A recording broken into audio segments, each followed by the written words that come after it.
Alors, on est sur une Citroën Xara dont le coffre ne s'ouvre plus par la poignée. Alors, ça s'ouvre évidemment avec la télécommande, mais le bouton ne fonctionne plus. Alors, évidemment, il faut démonter, il faut enlever ce petit cache là, parce que le bouton est là. Faut enlever déjà toute cette maudite moquette qui est retenue par ces horribles clips.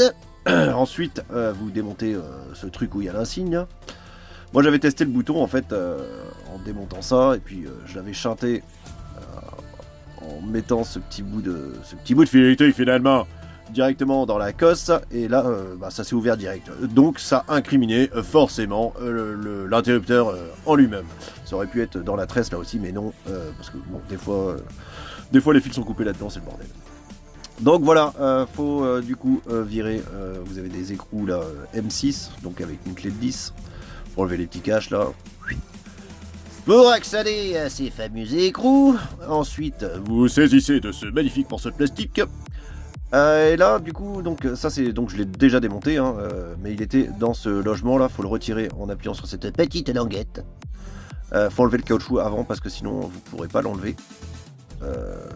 Et donc on se retrouve avec ça à peu près. Donc j'ai tout démonté déjà avant. Désolé. Il y avait le petit ressort, après il y avait ce petit truc qui coulisse. Et donc c'est là qu'on a des petites connexions et surtout là une petite nappe de cuivre qui est bouffée totalement oxydée avec avec le temps finalement et puis l'humidité, c'est évident. Donc le but c'est d'essayer de refaire ça pour que ça eh bien tout simplement pour que ça fonctionne. Alors, je me suis fourni en des petites brosses comme ça que je vais mettre sur ma perceuse, comme ceci. Attention, voilà, je vise, je sors pas trop fort, ça ne sert à rien, sinon on va tout casser, c'est évident. Et donc, je viens poncer un petit peu. Alors là, je l'ai fait en voix off parce que du coup, quand je faisais le truc, j'ai raconté un peu n'importe quoi. Du coup, c'est pour ça que là, on n'entend même pas le bruit de la perceuse. On pourrait croire que c'est une perceuse incroyable, brushless, qui ne fait aucun bruit. Ce n'est absolument pas le cas. Voilà, donc on brosse. On voit pas grand chose là, c'est un peu de la merde, je vais pas te mentir mon ami. En fait le but du coup c'est d'enlever mais tout doucement parce que si la nappe elle est tellement fine, elle fait même pas un millimètre, donc si t'enlèves trop de métal, il reste plus rien.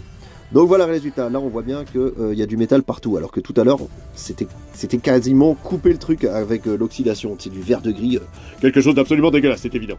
Là pareil, les deux petits picots qui doivent coulisser là-dessus, je les ai brossés avec du papier 400. Et puis maintenant il n'y a plus qu'à tout remonter finalement, bah ouais mon ami.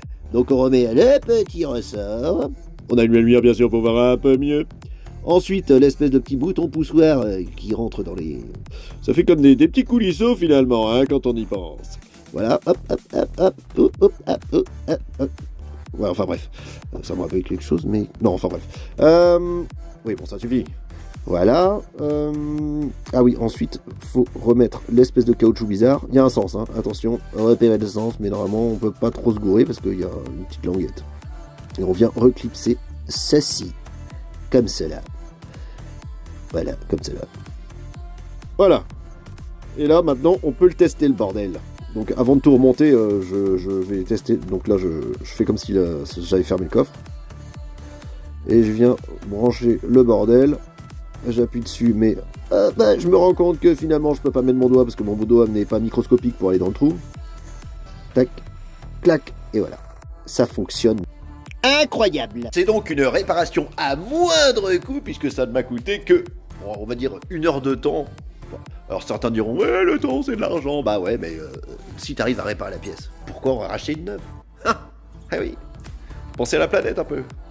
Non, je déconne, fallait juste réparer cette pièce, c'est réparable. Donc pourquoi pas la réparer? Voilà, c'est tout. Et la voiture, la voiture a été vendue d'ailleurs.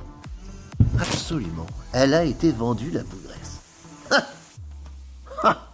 Incroyable.